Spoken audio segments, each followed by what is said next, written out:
먼저 교우님들께 한 가지 양해 말씀을 드리겠습니다.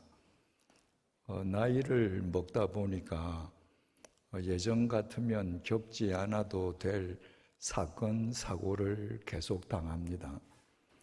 근래에 제가 얼굴에 심한 부상을 입었습니다. 그 결과로 이마, 미간 아래쪽, 코끝, 인중에 흉터가 생겼습니다. 나이 든 남자 얼굴에 흉터가 생긴들 그 무슨 문제겠습니까? 그런데 코 및 인중 흉터의 색이 검붉은 색이었습니다. 제 본래 피부 색깔하고 다른 색깔의 흉터가 인중에 생긴 겁니다. 그러니까 그 검붉은 색의 흉터를 보는 것이 편치 않았습니다. 사람이 아무리 깨끗해도 코 밑이 깨끗하게 보이지 않으면 그 사람 전체가 좀 지저분해 보이지 않습니까? 그래서 그 흉터를 가리기 위해서 수염을 다 깎지 않았습니다. 보시기에 좀 생경해 보이시더라도 양해해 주시기 바랍니다. 천하를 호령하던 다윗이 드디어 늙은이가 되었습니다. 다윗의 인생 말년의 모습이 어떠했는지 열왕기상 1장 1절에서 4절이 우리에게 보여주고 있습니다. 열왕기상 1장 1절입니다. 다윗 왕이 나이가 많아 늙으니 이불을 덮어도 따뜻하지 아니한지라. 이때 다윗의 나이가 70세였습니다. 70세 늙은이 다윗이 밤에 잠을 자려고 이불 속에 들어가도 몸이 따뜻하지 않은 거예요. 요즘 의학 상식으로 말하자면 이불을 덮어도 몸이 따뜻하지 않은 것은 혈액순환에 문제가 생긴 것이고 그 원인은 심혈관 기능이 저하되었기 때문입니다. 이것은 오늘날도 나이 든 고령자에게는 공통적으로 나타나는 현상입니다. 2절입니다. 그의 시종들이 왕께 아뢰되 우리 주 왕을 위하여 젊은 처녀 하나를 구하여 그로 왕을 받들어 모시게 하고 왕의 품에 누워 우리 주 왕으로 따뜻하시게 하리이다 하고. 요즘 같으면 나이가 들어서 밤에 잠자리가 춥다 그러면 전기담요 한 장 사면 끝입니다. 그런데 3000년 전에는 전기담요가 없었습니다.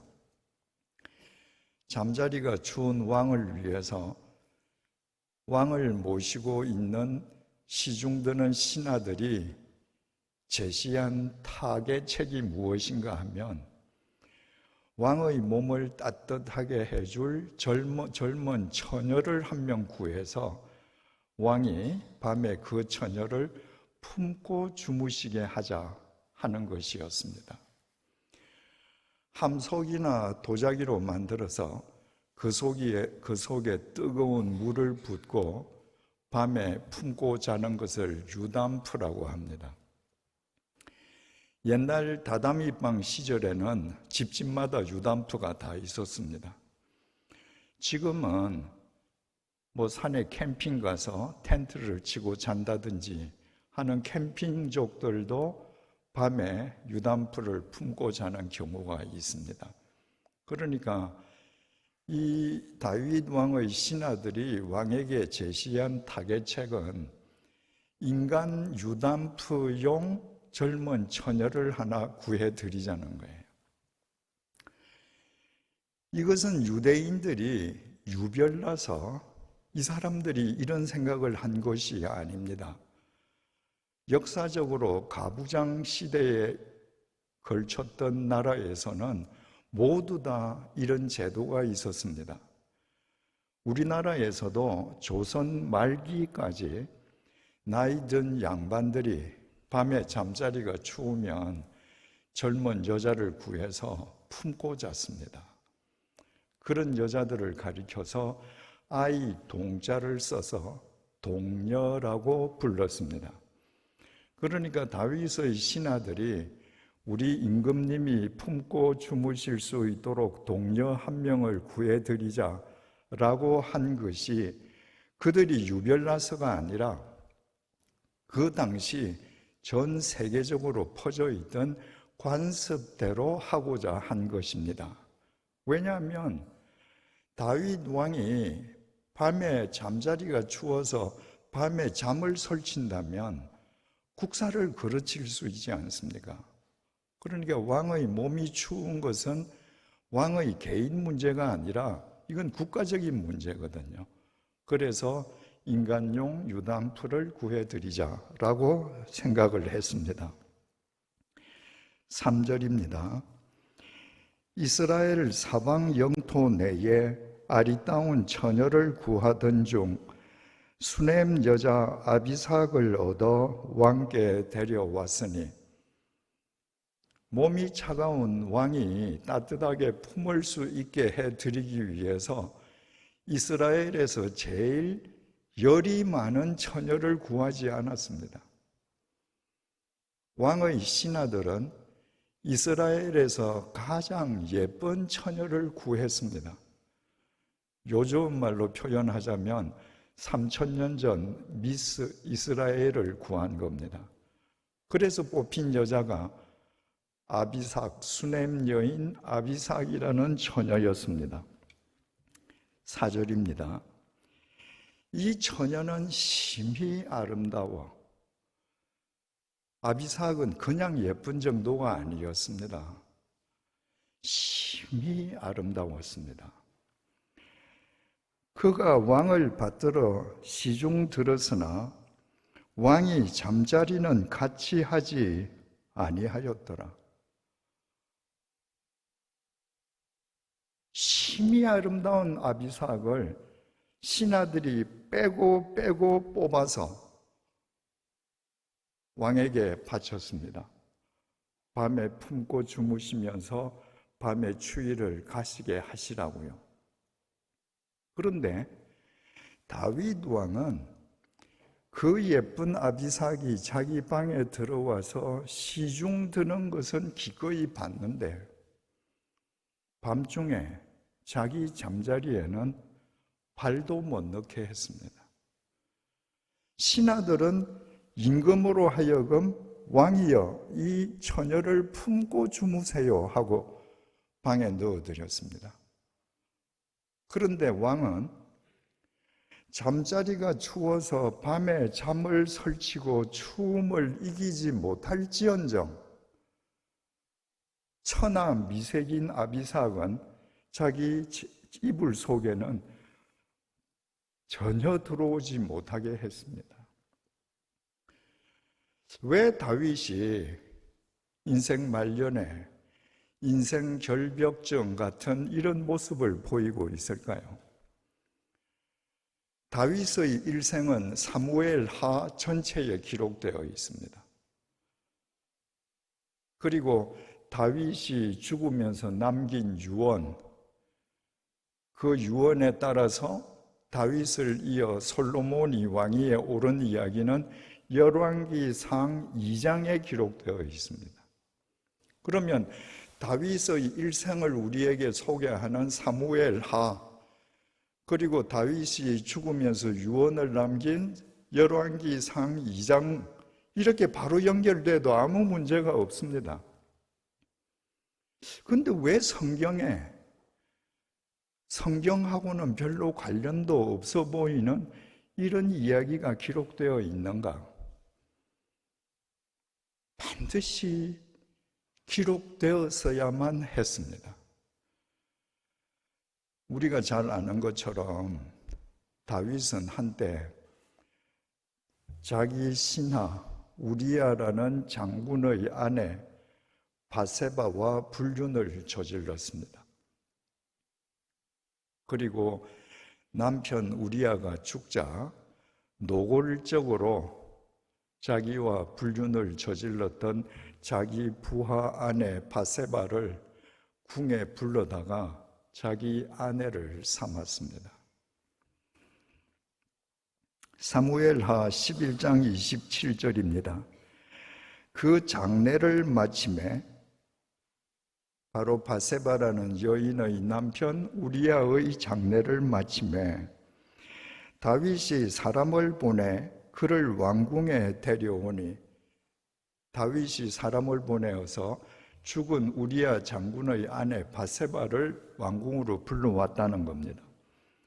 그가 그의 아내가 되어 그에게 아들을 낳으니라. 바세바가 다윗 왕의 아내가 되어 다윗에게 아들을 낳아 주었다. 다윗이 행한 그 일이 여호와 보시기에 악하였더라. 지금 사무엘하 11장 27절에는 우리아 장군의 장례를 끝내고 나서 다윗이 그 아내를 궁으로 데려다가 자기 아내를 삼음에 이 여인이 다윗을 위해서 아들을 낳아줬다. 그런데 주님께서 그 소위를 악하게 보셨다. 이렇게만 간략하게 기록되어 있습니다. 구체적으로 다윗이 무엇을 했기에 하나님께서 이 다윗의 소위를 악하게 보셨는가? 어느 날 다윗이 저녁 식사를 마치고 잠이 오지 않아서 해가 저문 왕궁 옥상을 걸었습니다. 멀리 어느 집 마당에서 여인이 옷을 벗고 목욕을 하고 있습니다. 여러분, 그 여인이 바보겠습니까? 그 당시는 3000년 전에 집집마다 목욕탕이 안에 있을 수 없으니까 대개 마당 우물가에서 목욕하는데, 백주의 대낮에 다 보이면 그 여자가 목욕했겠습니까? 해가 졌기 때문에 아무도 보는 사람이 없다고 생각하고 목욕하지 않았겠습니까? 그런데 다윗 왕이 왕궁 옥상에서 그 목욕하는 여자를 본 거예요. 왕궁과 일반 여염집이 처마를 맞대고 있겠습니까? 아무리 왕궁에서 가까운 집이라 할지라도 상당한 거리가 있지 않겠습니까? 상당히 먼 거리의 여자가 해진 저녁에 밤에 목욕을 하는데 그 여자가 예쁜지 안 예쁜지 보일 리가 없습니다. 그런데 사무엘하 11장을 보면요, 그 목욕하는 여자가 다윗에게 심히 예쁘게 보였습니다. 그 어둠 속에 얼굴이 보일 리가 없는데 어떻게 예쁘게 보일까요?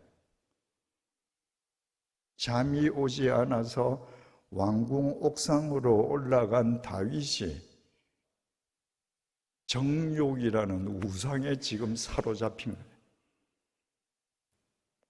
그날 그 여자가 목욕하지 않았더라도, 다른 여자가 길거리를 지나갔더라도 그 여자가 예뻐 보였을 것입니다. 정욕이라는 우상에 한번 빠지면 그 우상이 시키는 대로 본능을 쫓습니다. 짐승이 되어버립니다. 이 밤에 정욕이라는 우상의 노예가 되고 그 우상에 사로잡힘으로 다윗은 우상을 만들지 말라는 제2계명을 범했습니다. 그 결과는 너무너무 무시무시했습니다. 얼굴이 제대로 보이지도 않는데 심히 예쁘다고 생각한 다윗이 신하에게 물었습니다. 저 집 마당에서 목욕하는 저 여자 누구냐? 우리야 장군의 아내 바세바라는 거예요. 그 여인의 남편은 우리야 장군인데 마침 다윗의 명령을 수행하기 위해서 지금 전쟁터에 종군 중이었습니다. 집에 없는 거예요. 다윗은 절호의 찬스라고 생각했습니다. 사람을 보내어서 그 우리야 장군의 아내 바세바를 궁으로 데리고 오도록 했습니다.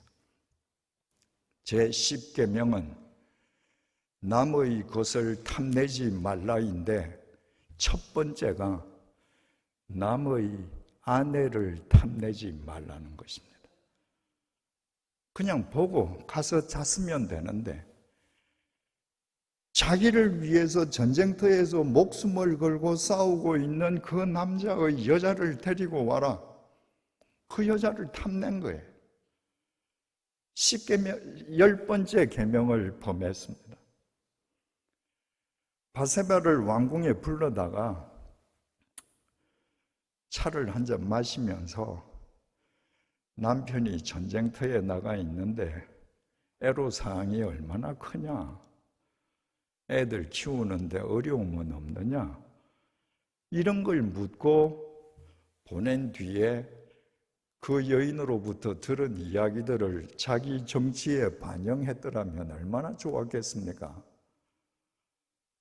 그런데 왕궁으로 불러들인 자기 충신 우리야의 아내 바세바와 불륜을 저질렀습니다. 간음하지 말라는 7계명을 범했습니다.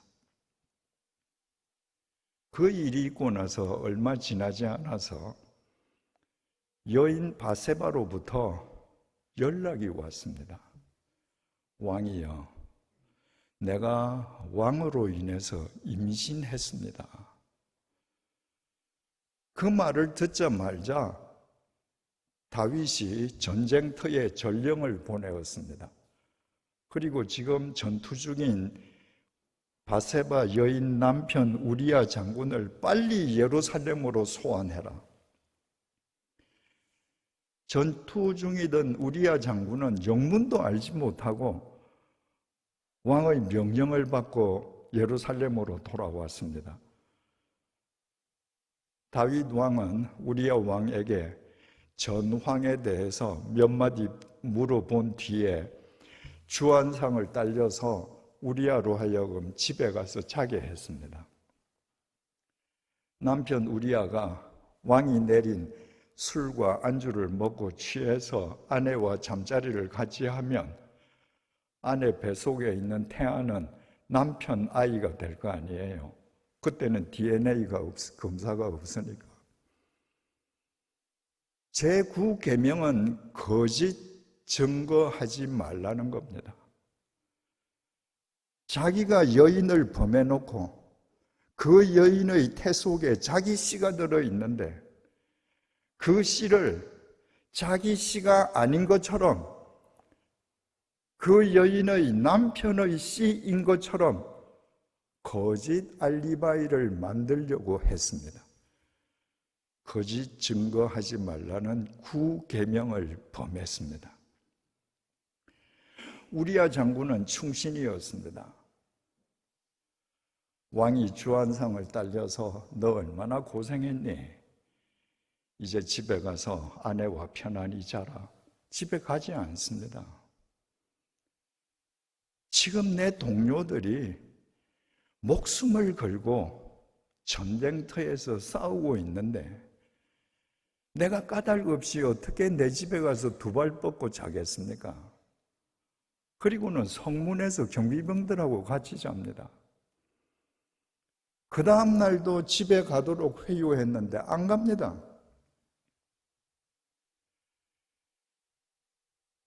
다윗이 생각해낸 것이 이놈 죽여야 되겠다.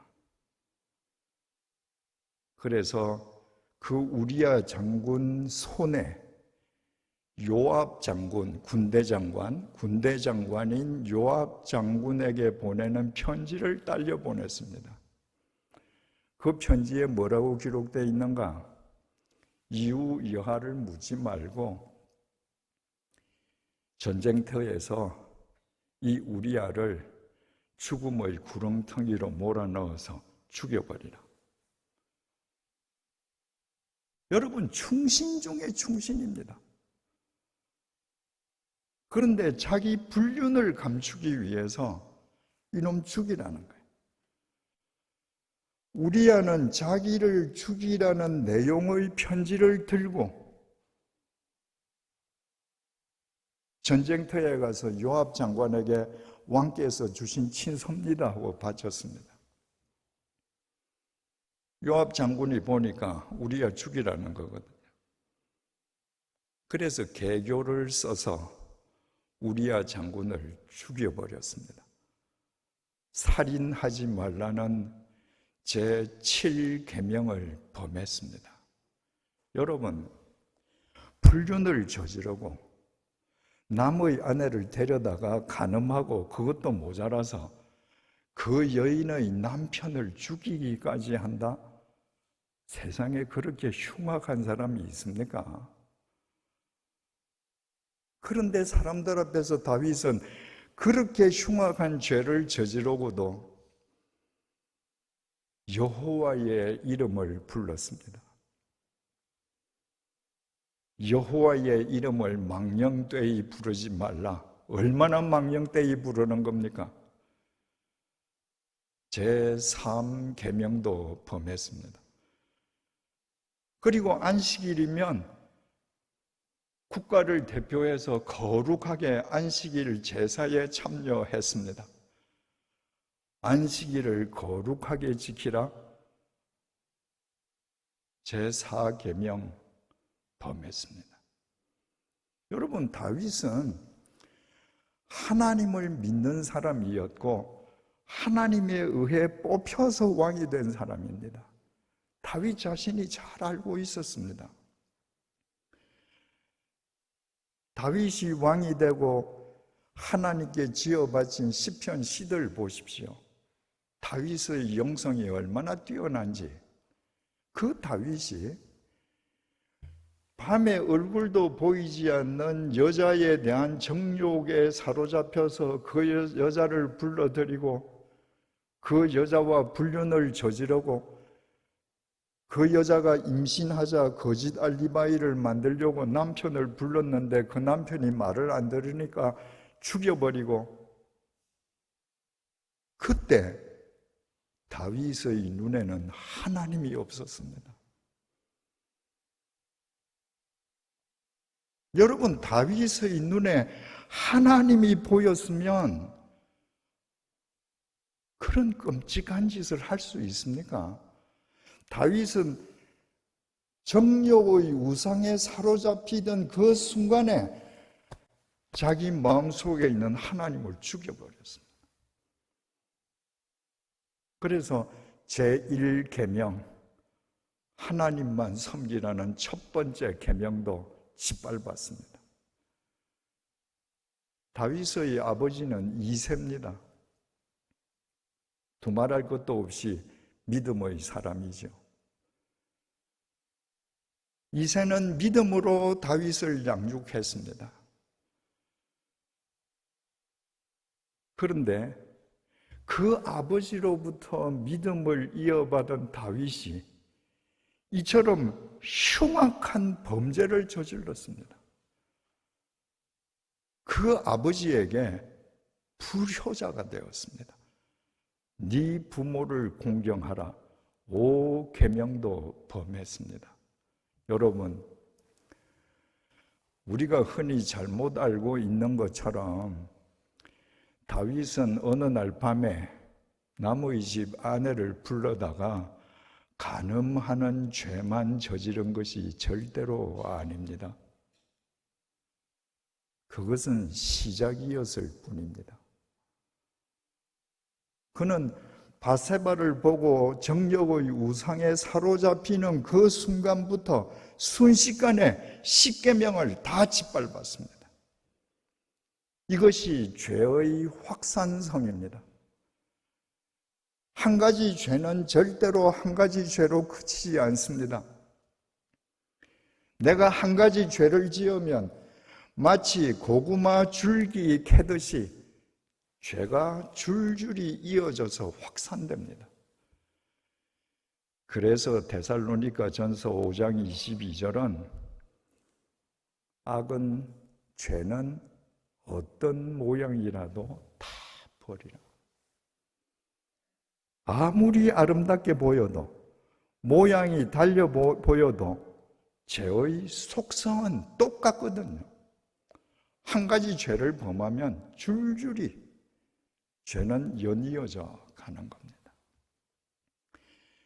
이렇게 십계명을 짓밟고서도 다윗은 신하들 앞에서, 백성들 앞에서 믿음의 성군인 것처럼 연기했습니다. 하나님께서 가만히 두시겠습니까? 하나님께서 나단 선지자를 다윗에게 보내셨습니다. 나단 선지자가 다윗이 알아듣기 쉽게 비유를 들어서 설명을 했습니다. 어느 마을에 큰 부자와 가난한 사람이 살고 있었습니다. 부자에게는 소떼, 양떼가 심히 많았고 가난한 사람의 전 재산은 암, 양, 새끼 한 마리뿐이었습니다. 가난한 사람은 그 암, 양, 새끼를 품고 밥을 먹고 잠을 자서 그 암, 양, 새끼가 가난한 사람에게는 마치 가족과도 같았습니다. 어느 날 부잣집에 손님이 왔습니다. 그랬더니 부자가 자기 집에 그 흔한 소와 양은 다 제쳐놓고 가난한 사람의 유일한 재산인 암양 새끼를 빼앗아서 그것을 잡아서 자기 손님을 대접했습니다. 나단 선지자의 말이 끝나기도 전에 다윗이 불같이 화를 내었습니다. 세상에 그런 나쁜 놈이 어디 있냐? 그런 놈은 당장 죽여 마땅하다. 나단 선지자가 말했습니다. 당신이 바세바라는 여인을 빼앗는 것도 모자라서 그 남편까지 죽인 당신이 가난한 사람의 암양 새끼 한 마리를 빼앗은 불의한 부자, 바로 당신입니다.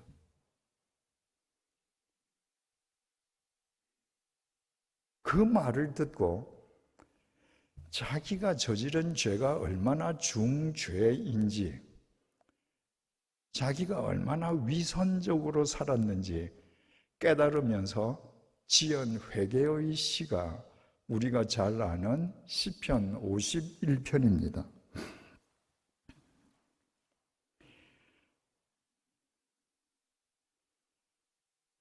시편 51편 16절입니다. 주께서는 제사를 기뻐하지 아니하시나니 그렇지 아니하면 내가 드렸을 것이라. 주는 번제를 기뻐하지 아니하시나이다. 사람들은요, 죄를 짓고 나서 자기 죄는 가만히 덮어둬요. 그리고 하나님에게 제사만 잘 드리면 다 문제는 해결된다고 생각합니다. 오늘날 용어로 표현하면 죄를 짓고 자기 죄는 그대로 두고 주일 예배 시간에 열심히 참석하고 11조 헌금 꼬박꼬박 내고 주일날 내가 봉사하는 것 열심히 하면 다 문제는 해결된다고 생각합니다. 여러분, 내 죄를 덮어놓고 제사만 드리면 모든 문제가 해결된다고 다윗이 생각했더라면 다윗은 번제를 100번, 200번, 1000번 드렸을 것입니다. 그런데 다윗은 자기 죄의 문제 해결 없이 드리는 제사는 헛것이라는 걸 알았습니다. 17절입니다. 하나님께서 구하시는 제사는 상한 심령이라. 하나님이여 상하고 통회하는 마음을 주께서 멸시하지 아니하시리이다. 하나님께서 기뻐하시는 제사는 내 돈, 내 헌금, 11조가 아닙니다. 살찐 소 제물이 아닙니다. 하나님께서 기뻐하시는 제사는 나의 죄를 깨달아서 죄로 인해 찢어진 내 심령, 다시 말해서 나의 죄를 깨닫고 통렬하게 하나님 앞에 회개하는 심령, 그것이 하나님께 드리는 제사입니다. 지금 다윗은 자기가 십계명을 다 범했다는 것, 그리고서도 위선적인 행동으로 지금 살고 있다는 것 깨닫고 하나님 앞에서 찢어지는 심령으로 통렬하게 지금 회개합니다. 그러면서 제 마음을, 상한 심령을 제물로 받아주십시오. 여러분, 그리스도인들이 자복과 회개를 혼동합니다. 자복이라고 하는 것은 헬라어 동사로 엑소몰로게오라고 합니다. 그건 영어로 to confess, 그야말로 입으로 고백하는 거예요. 주님, 제가 이런 죄를 지었습니다. 고백으로 끝나는 거죠. 이렇게 살겠습니다. 고백으로 끝나는 거죠. 회개한다는 것은 메타노에오인데, 이거는 입으로 끝나는 게 아니라 반드시 행동, 삶이 수반되는 것입니다. 내가 걸어가던 길이 그릇된 길임을 알고, 하나님, 내가 지금 그릇된 길을 걷고 있군요 하고 그냥 걸어가는 거, 그게 자복이에요. 내가 걸어가는 길이 그릇된 길임을 알고 180도 돌아서서 새로운 길을 걷는 것, 이게 회개입니다. 내가 손에 들고 있는 것이, 이것이 나를 갑부로 만들었다고 내가 그렇게 긍지롭게 생각했는데, 하나님 앞에서 보니까 내가 누려서는 안 될 것들이에요. 놔버리는 거, 이게 회개입니다. 내가 동쪽으로 갔는데 이거는 하나님께서 원하시는 방향이 아닙니다. 그래서 복음이 제시한 방향을 바꾸는 것. 그러니까 자복이 뒤에 행동을 수반한다면 자복은 회개의 시작일 수 있죠. 그러나 대부분 그리스도인들의 삶은 회개가 아니라 자복으로 끝납니다. 집회가 있을 때마다 하나님 앞에 회개 기도 드린다는 거, 그 다음 집회 때 또 하죠. 평생을 또 하죠. 왜 그래요?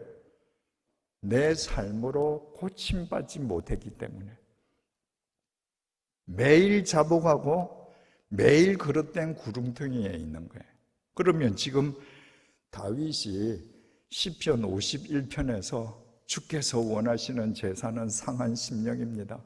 이 통회하는 마음을 주님 제물로 받아주소서, 이렇게 말한 것이 자복인가 아니면 회개인가? 그 해답이 오늘 서두에서 본 열왕기 1장 1절부터 4절입니다. 만약에 우리아를 죽이고 남의 아내를 빼앗은 이 다윗이 회개했다고 하는 시편 51편의 이 회개가 자복으로 끝났다. 그랬으면요, 아무리 다윗이 늙었다 해도 이스라엘에서 제일 예쁜 아비삭이 자기 방에 들어왔다? 옛날처럼 밤에 품고 오만 짓을 다 했을 겁니다. 전 세계적으로 나이든 양반들이 품고 자는 동녀의 신부는 첩이에요. 왜냐하면 나이든 남자들이 젊은 처녀를 품고만 있는 게 아니거든요. 품고 있으면서 육체적 관계도 맺고 자기 아이도 낳습니다. 그래서 신부는 첩이에요. 공공연하게 인정을 해주는 겁니다. 가부장 사회에서는. 그러니까 옛날에 우리아로 인해서 중죄를 범했던 다윗이 시편 51편에서 했던 그 회개가 단순한 입의 자복으로 끝났더라면 아비삭을 보고 가만히 안 있었겠죠. 그런데 그 예쁜 아비삭이 들어왔는데 방 안에서 시중은 받지만 내 잠자리에는 발도 못 넣게 해요. 무슨 말입니까? 시편 51편의 회개가 진짜 회개였던 것입니다. 여러분, 회개는 점이 아니라 선입니다. 여러분이 매번 하나님께 회개한다고 하는데 왜 똑같은 회개를 합니까? 단발적인 점으로 자복만 하기 때문이에요. 내 회개가 점이 아니라 삶으로, 선으로 연결될 때 나이든 다윗이 어여쁜 처녀를 보고도 자기를 지키는 믿음의 이정표가 될 수 있는 것입니다. 지금 이 다윗의 이 행동은 말입니다. 9회 말 2아웃, 3볼, 2스트라이크까지 치고 있던 팀이 9회 말 2아웃, 3볼, 2스트라이크에서 말루 홈런을 쳐서 경기를 역전시키는 것하고 똑같습니다. 여러분, 나무 안에 빼앗고 불륜을 저지르고 그 남편 죽이고 세상에서 그런 흉악범이 어디에 있습니까? 그런데 야구팀이 계속 지고 있다가 9회 말에 역전을 시키면 그 이전에 지고 있던 모든 과정, 심지어는 범했던 실책마저도 9회 말 역전성을 향해 가는 과정으로 승화됩니다. 다윗이 씻을 수 없는 죄를 저질렀지만 그의 하나님 앞에서의 토로가 자복이 아니라 회개였기에 그의 마지막 인생은 9회 말 2아웃, 3볼, 2스트라이크에서 역전 홈런을 쳐서 오늘날 우리 모두의 신앙의 이정표로 남아있는 것입니다. 여러분, 믿음은 자업자득입니다. 뿌린 대로 거두는 것입니다. 만약에 다윗이 그 흉악한 죄를 십계명을 완벽하게 다 짓밟고도 회개하지 않고 자복으로 끝나고 자기는 회개했다고 착각하면서 살았으면 오늘날 우리가 성경에서 만나는 다윗이 존재할 수 있을까요? 그는 비록 흉악죄를 저질렀지만 지속적인 회개의 삶, 말씀을 따르는 그 길을 걸어감으로 위대한 믿음의 영웅이 된 것입니다. 이처럼 다윗처럼 실수해서나 바른 길을 선택해서 믿음의 이정표가 되는 사람이 있는가 하면 평생을 외관상으로는 멋지게 믿는 사람처럼 보이는데 하나님을 제대로 믿지 않고 회개의 길을 걷는 것이 아니라 자기 편한 자복의 길을 걷다가 패가 망신하는 사람도 있습니다. 그것도 자업자득입니다. 엘리 제사장은 하나님을 믿는다라고 하면서도 패가 망신한 대표적인 인물입니다. 엘리 제사장에게 두 아들들이 있었습니다. 큰 아들의 이름은 홈니, 둘째 아들 이름은 비느하스였습니다. 여러분, 우리의 상식으로 따지자면 제사장의 아들들이라면 하나님의 법을 준수하는데 누구보다도 앞장서서 모범적이어야 하지 않겠습니까? 그런데 이 두 아들은 개망난이었습니다. 지네들끼리 개망난이로 살았으면 괜찮은데 어떻게 개망난인가?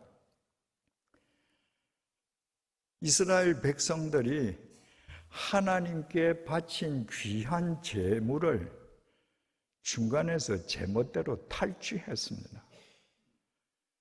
일반인들은 하나님께 바친 제물을 누군가가 마음대로 탈취한다는 걸 상상할 수도 없었습니다. 그러나 홈니와 비느하스는 마치 그것이 자신들의 권리인 양 아무런 거리낌 없이 그 짓을 했습니다. 그런데 아버지가 그들을 방관했습니다. 제사장 아버지가 하나님께 바쳐준 제물을 내 자식이 건드리는 걸 용납하지 않았더라면 있을 수 없는 일이죠. 하나님께서 그들의 불의한 행위에 대해서 사무엘상 2장 17절을 통해 이렇게 지적하셨습니다. 이 소년들의 죄가 여호와 앞에 심히 크면 그들이 여호와의 제사를 멸시함이었더라. 여러분, 홈니와 비느하스는 이때 소년들이 아닙니다. 이미 가정을 이룬 성인들이었습니다. 가정을 이룬 성인들로 충분한 분별력을 가질 수 있었습니다.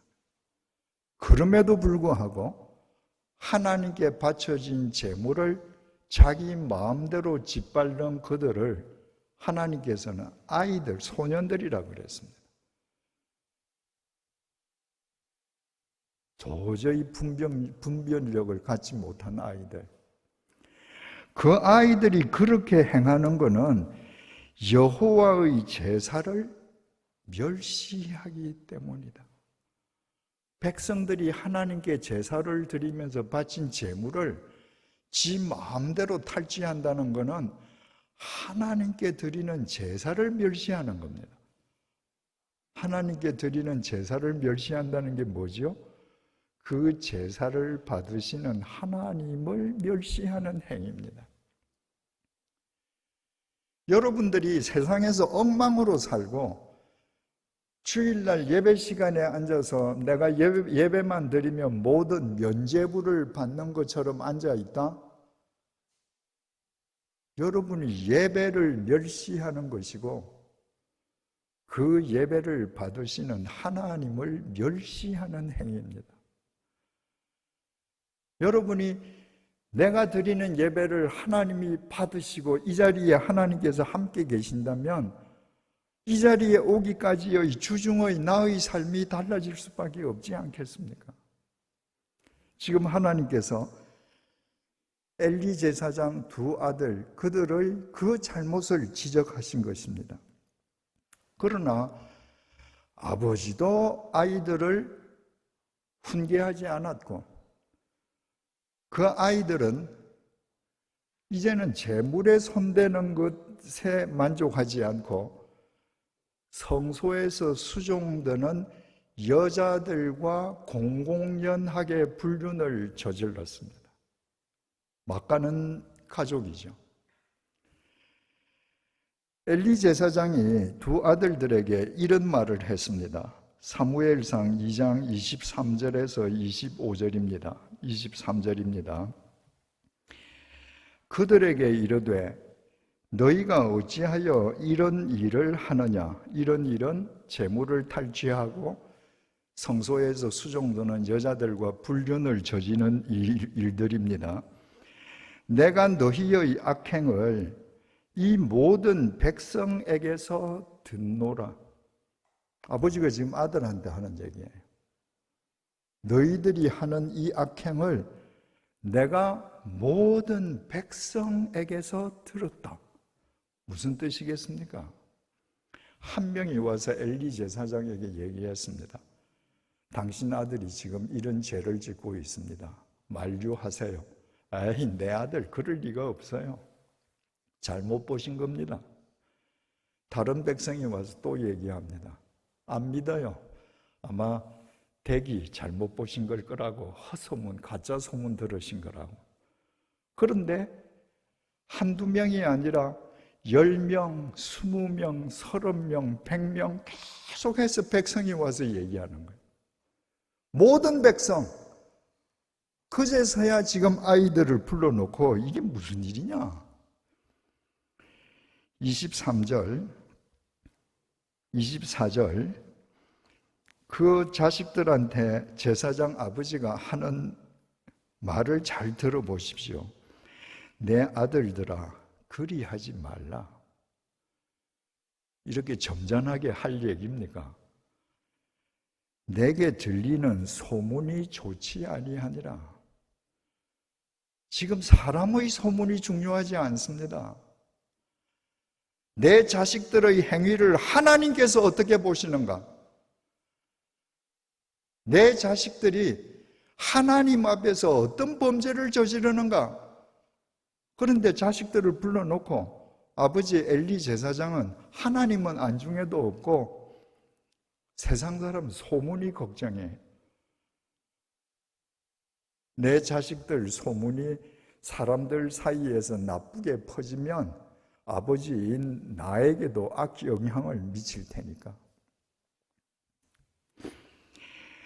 너희가 여호와의 백성으로 범죄하게 하는도다. 앞으로 너희들 그렇게 살면 안 돼. 이게 아니라 너희들이 그렇게 살면 백성들이 너희들을 따라서 재물을 탈취하거나 성소의 여자들하고 불륜을 저지르지 않겠니? 에둘러서 표현합니다. 성인에게 이런 표현으로 그들의 잘못을 막을 수 있을까요? 불가능합니다. 25절입니다. 사람이 사람에게 범죄하면 하나님이 심판하시려니와. 하나님 앞에 성경을 보시면 일자가 기록되어 있습니다. 그래서 아래쪽 주난을 보면 일자에 법관이라고 기록되어 있습니다. 사람이 사람에게 범죄하면 오늘날에도 하나님을 대신한 법관이 심판합니다. 법정에서 재판관 사람이잖아요. 사람이 재판을 하기 때문에 사람인 변호사가 사람인 법관에게 피고를 변호해 줄 수 있습니다. 그러나 만일 사람이 여호와께 범죄하면 누가 그를 위하여 간구하겠느냐? 사람이 사람에게 죄를 범하면 법관이 재판을 하니까 사람이 변호해 줄 수 있지만 하나님께 죄를 범하면 누가 변호해 줄 수 있겠느냐? 그러므로 너희들은 지금 하는 행동 당장 고쳐야 돼.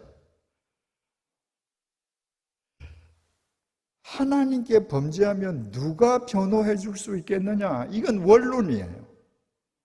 원론만 있으면 안 됩니다. 원론에는 반드시 적용이 따라야 합니다. 그러므로 너희는 절대로 이 짓을 계속하면 안 된다. 죽는다 너희들. 그런데 원론만 얘기하고 적용을 얘기하지 않았습니다. 적용이 수반되지 않는 원론은 쇠기의 경을 잃는 거하고 똑같습니다. 그냥 흘러 지나가 버려요. 그러니까 25절 제일 마지막에 25절 그들이 자기 아버지의 말을 듣지 아니하였더라.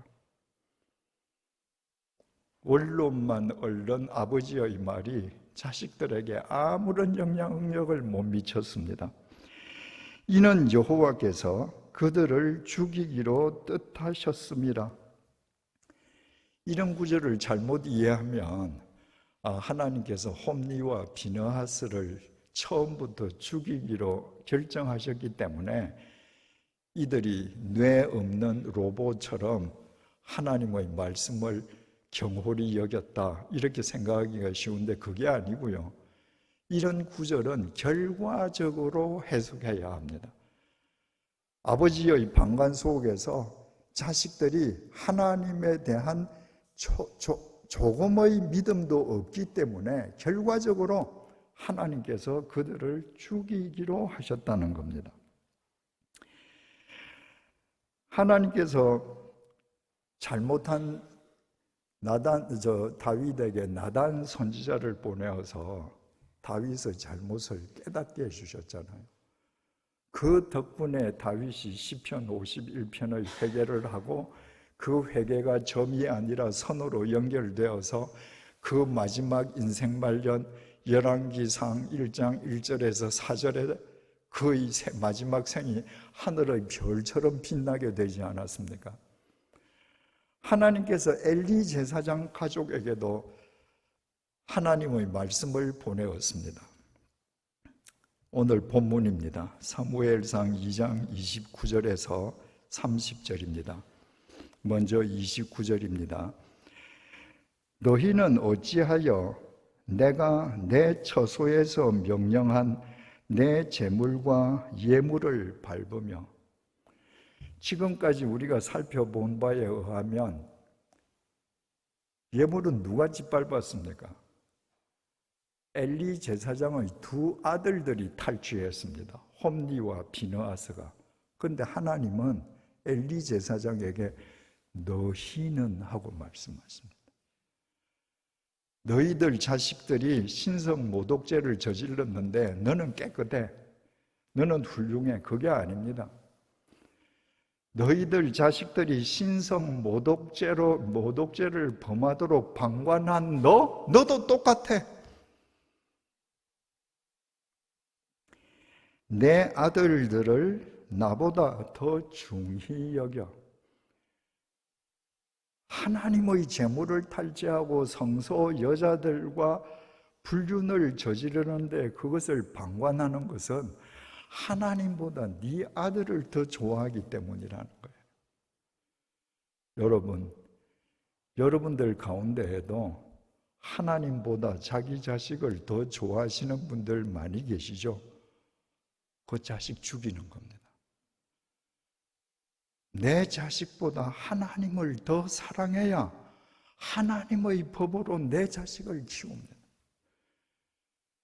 하나님보다 내 자식을 더 사랑하면 내 자식이 신성 모독죄를 범하는데도 엘리 제사장처럼 방관자가 됩니다. 내 백성 이스라엘이 드리는 가장 좋은 것으로 너희들을 살찌게 하느냐?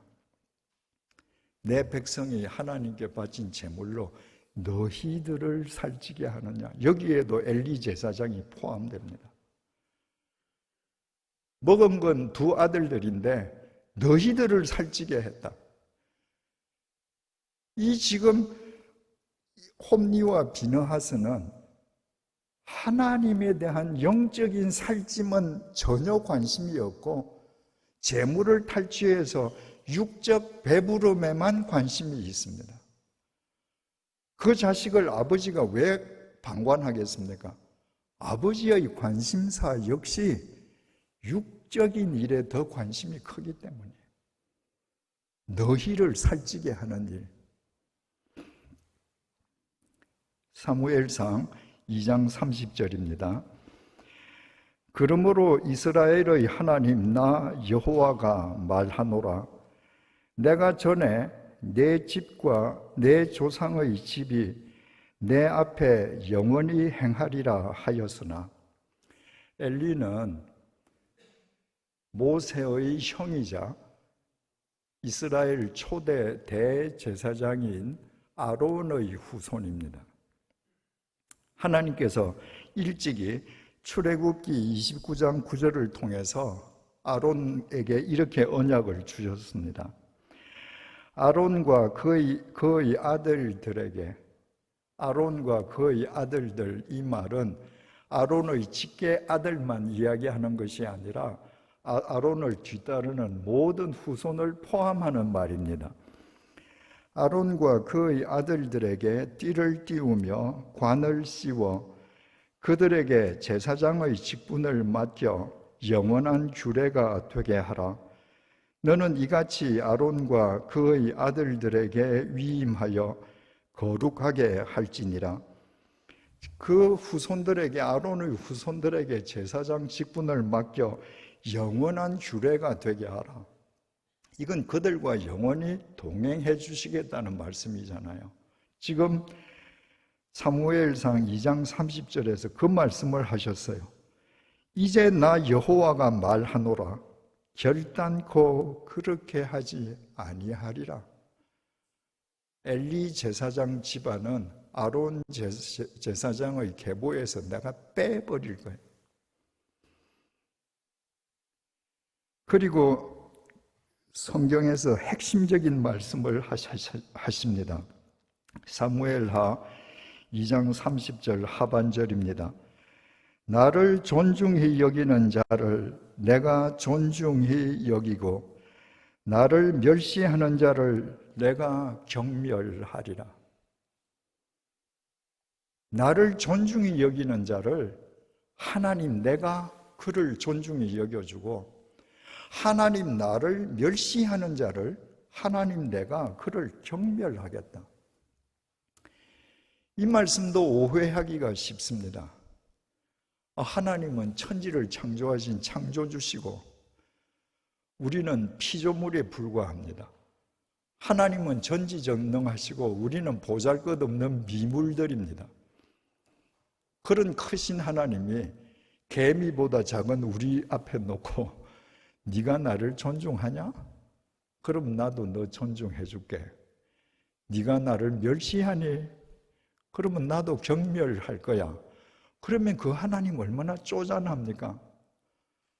그 하나님이 사랑의 하나님이 될 수 있습니까? 그 하나님이 자비를 베풀 수 있겠습니까?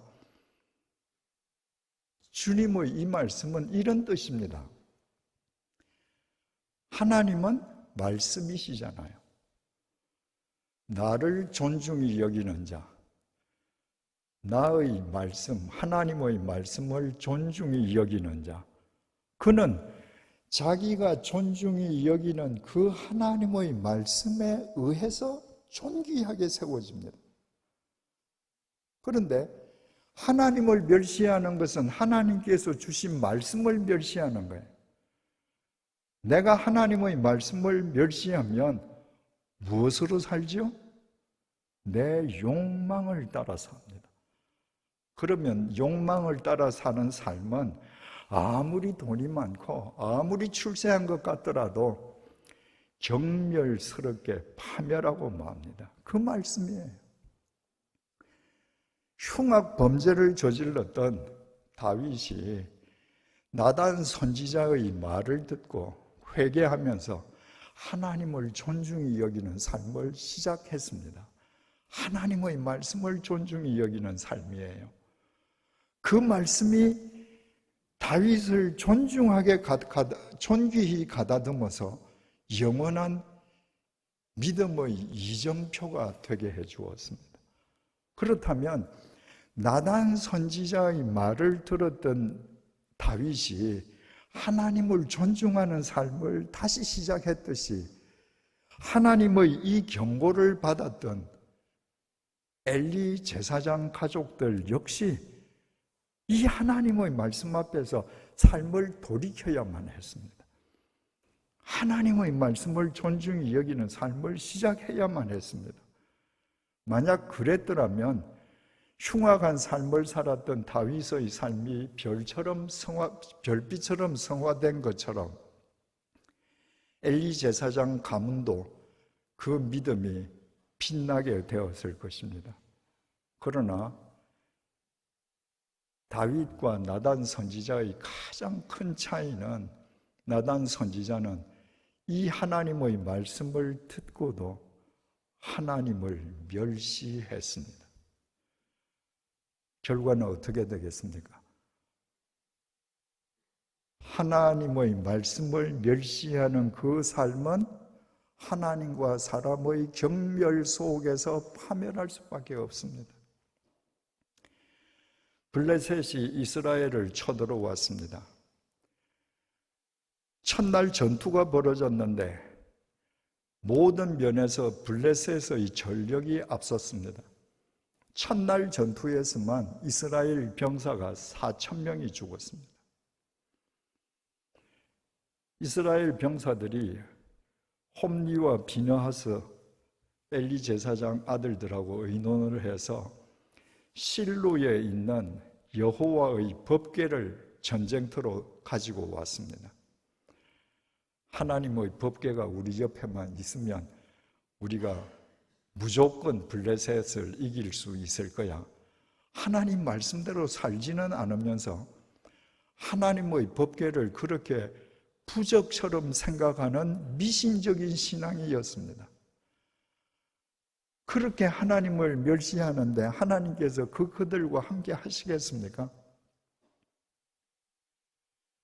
다시 대패하면서 홈리와 비느하스 엘리의 두 아들 동시에 죽고 하나님의 법궤마저 빼앗기고 말았습니다. 의자에 앉아있던 엘리 제사장은 전쟁터에서 패해서 하나님의 법궤를 빼앗겼을 뿐만 아니라 자기 두 아들 홈리와 비느하스가 죽었다는 이야기를 듣고 충격에 뒤로 자빠지면서 목이 부러져서 죽었습니다. 그 순간에 비느하스의 아내, 그러니까 엘리 제사장의 며느리가 막 아이를 낳고 있었습니다. 아이를 낳다가 남편도 죽고 법궤도 빼앗기고 한 비보를 들었습니다. 그래서 아이의 이름을 이가봇이라고 지으라는 말 한마디를 남기고 아이를 낳다가 죽었습니다. 이가봇은 영광이 떠났다는 말입니다. 아, 하나님의 영광이 우리 가문에서 떠났구나. 여러분, 나를 존중히 여기는 자를 내가 존중히 여기고 나를 멸시하는 자를 내가 경멸히 여기리라. 다윗과 엘리의 삶 속에서 똑같이 이루어졌습니다. 그러나 정반대로 이루어졌습니다. 한때 흉악한 죄를 지었을 망정 회개하고 하나님을 존중히 여기는 삶을 산 다윗은 하나님으로부터 존중히 여김을 받는 삶으로 끝났습니다. 그러나 하나님의 경고를 받고도 하나님을 멸시한 엘리 가문은 하나님의 경멸 속에서 패가 망신하고 말았습니다. 나를 존중히 여기는 자를 내가 존중히 여기고 나를 멸시하는 자를 내가 경멸하리라. 여러분은 어떻습니까? 지금까지 하나님을 존중히 여기면서 하나님의 말씀을 존중히 여기면서 살아오셨습니까? 아니면 몸은 예배당에 앉아있지만 몸은 하나님의 말씀을 멸시하면서 살아왔습니까? 어느 쪽이든지 간에 지금 현재 여러분의 모습이 지금까지 살아온 삶의 결과입니다. 여러분이 한때 중죄를 지었을지라도 하나님 앞에서 상한 심령으로 회개하고 하나님을 존중히 여기는 삶을 선으로 살아오셨다면 여러분 계속 그렇게 살아가십시오. 하나님께서 여러분들을 하늘의 별처럼 빛나게 해 주실 것입니다. 여러분이 하나님을 믿는다라고 하면서도 하나님의 말씀을 멸시하는 삶을 살아왔다면 빨리 돌아서십시오. 그렇지 않으면 패가 망신합니다. 하나님의 말씀은 우리의 양심을 찌르는 바늘입니다. 하나님의 말씀은 그릇된 길을 가던 우리를 바른 길로 돌아세우는 힘입니다. 하나님의 말씀은 우리가 가야 할 길을 비추어 주는 빛입니다. 하나님의 말씀은 우리가 져야 할 십자가를 지게 하는 능력입니다. 하나님의 말씀은 우리가 날마다 회개의 삶을 선으로 살게 해주는 추진력입니다. 그 말씀을 존중히 여기십시오. 나를 존중히 여기는 자를 내가 존중히 여기고 나를 멸시하는 자를 내가 경멸하리라. 이 말씀은 우리의 삶 속에서 과거에도 이루어졌었고 지금 이 시간에도 어떤 의미로든 이루어지고 있으며 미래에도 반드시 이루어질 것입니다. 기도하시겠습니다.